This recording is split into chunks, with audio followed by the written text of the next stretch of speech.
July 21st, 1987. Maranello, Italy. Inside the Civic Center, hundreds of journalists and Ferrari enthusiasts are gathered for an unveiling.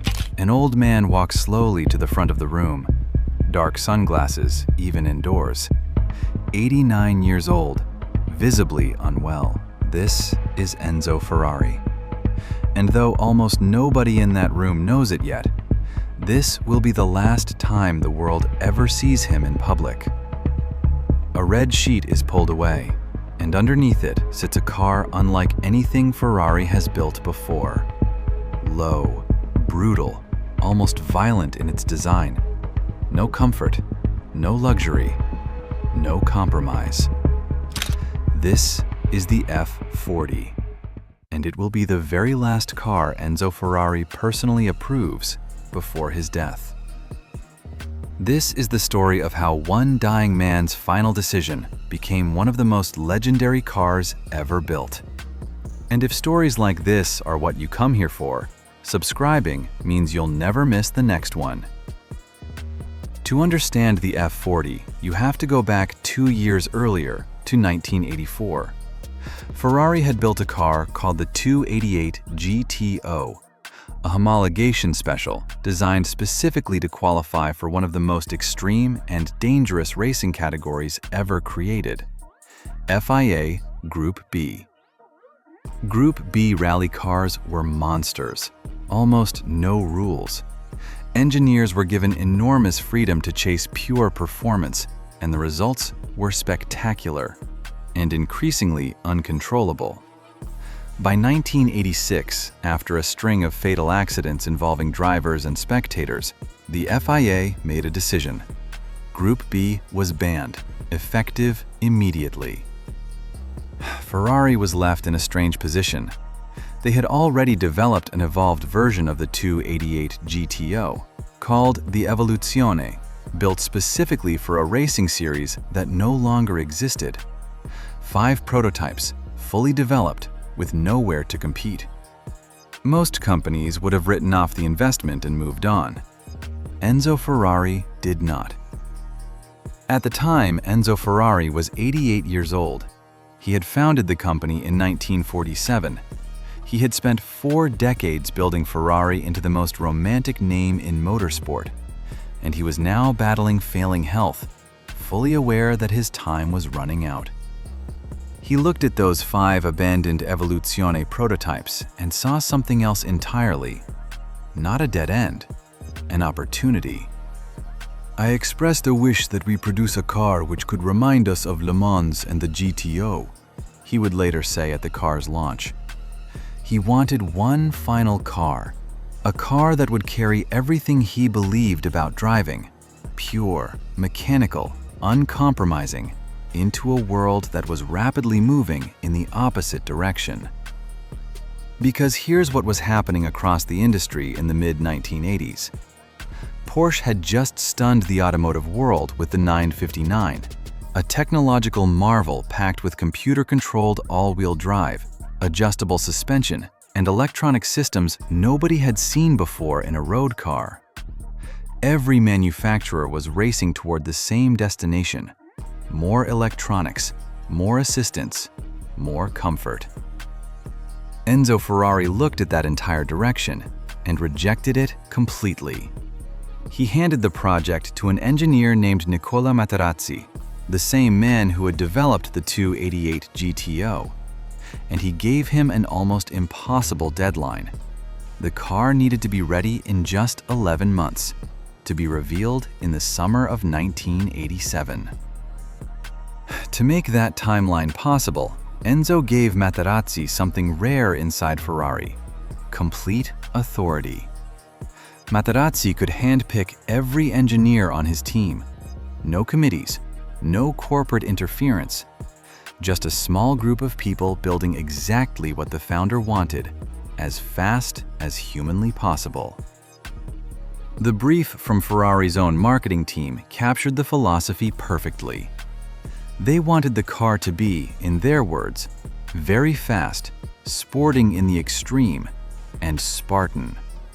Customers, they said, had been complaining that Ferraris were becoming too comfortable, too plush.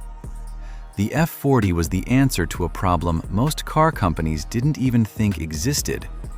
No power steering, no anti-lock brakes, no traction control, no carpet, no sound deadening, not even an interior door handle, just a simple pull cord to open the door from inside. Materazzi took the 288 GTO's twin turbocharged V8 and enlarged it to 2.9 liters, pushing output to 478 horsepower, an enormous figure for 1987. The chassis combined tubular steel with Kevlar, carbon fiber, and aluminum body panels, bringing total weight down to just over 1,100 kilograms. The power was so extreme that Ferrari had to develop an entirely new tire specifically for this car, working directly with Pirelli to create what would become the legendary P0, borrowing technology learned from Formula One. The result was a car that didn't just feel fast. It felt dangerous in the most honest possible way. Dangerous because it refused to hide anything from the driver. Every input, every mistake, every moment of inattention was transmitted directly through the wheel, the pedals, the seat. This was deliberate. Ferrari wasn't building a car to flatter average drivers. They were building a machine that demanded skill, respect, and total concentration, and punished anyone who didn't provide it.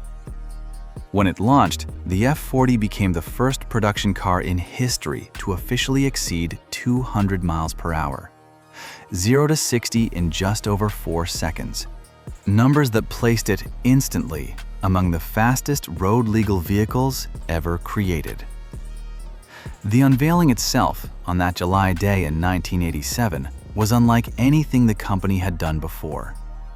Ferrari had kept the entire development process wrapped in unusual secrecy. Even people close to the company hadn't seen the finished car until that moment. When the sheet finally came off, witnesses described an audible gasp moving through the room, followed by thunderous applause. Nobody had expected something this radical, this uncompromising, this far removed from where the rest of the industry was heading. Some critics at the time called it cynical, a simple, stripped-down car sold at an enormous price, aimed purely at collectors and speculators. Ferrari's own marketing team had an answer ready for that criticism. The F40, they said, was for the most enthusiastic of their owners, people who wanted nothing but pure performance with no compromise whatsoever. 1 year later, in August of 1988, Enzo Ferrari died. He passed away just as the first production F40s were being delivered to customers around the world. He never got to see how the car's legend would grow. He never got to see it become one of the most coveted automobiles in history. But in a strange way, that timing gave the F40 a meaning no other Ferrari could ever claim. It wasn't just a fast car anymore. It became a monument. A final, physical statement from a man who had spent his entire life chasing one singular obsession: the purity of driving, stripped of everything that didn't matter. If this story is hitting different knowing what came right after, that's exactly why a like matters more than you'd think. It tells us these deeper stories are worth telling. Ferrari had originally planned to build just 400 examples of the F40. Demand made that number meaningless almost immediately. By the time production ended in 1992, Ferrari had built over 1,300 units, more than 3 times the original plan, spread across road cars and a small number of dedicated racing variants prepared by the specialist workshop Michelotto. One of those early cars, owned by Formula One driver Nigel Mansell, sold in 1990 for £1 million, a record that would stand for decades. The F40 became something larger than a car. It appeared on bedroom posters for an entire generation of car enthusiasts who would never get close to affording one. It became one of the defining vehicles in racing video games throughout the 1990s. It became, quite simply the poster car, the dream machine that an entire generation measured every other supercar against. And in many ways, it marked the end of an era for the entire industry. After the F40, the direction Enzo Ferrari had rejected, electronics, driver aids, increasing sophistication, became unstoppable. Every supercar that followed, including from Ferrari itself, moved steadily toward more assistance, more technology, more safety nets between the driver and the machine. The F40 was the last gasp of something purely analog, the final word from a man who believed driving should remain difficult, demanding, and completely uncompromising. Today, the F40 regularly sells at auction for well over $2 million, with exceptional examples reaching far higher. But its real value has never been about the number on the price tag. It's about what the car represents. A final decision made by a dying man who had spent 4 decades building one of the most romantic names in the history of the automobile, and who, with his very last act of approval, refused to let that legacy soften. That decision is the reason the F40 isn't just remembered as a fast car from the 1980s. It's remembered as Enzo Ferrari's final word on what driving was always supposed to feel like. If this story stayed with you, take 2 seconds to hit that subscribe button. There are plenty more of these stories waiting, and you really don't want to miss them. See you in the next one.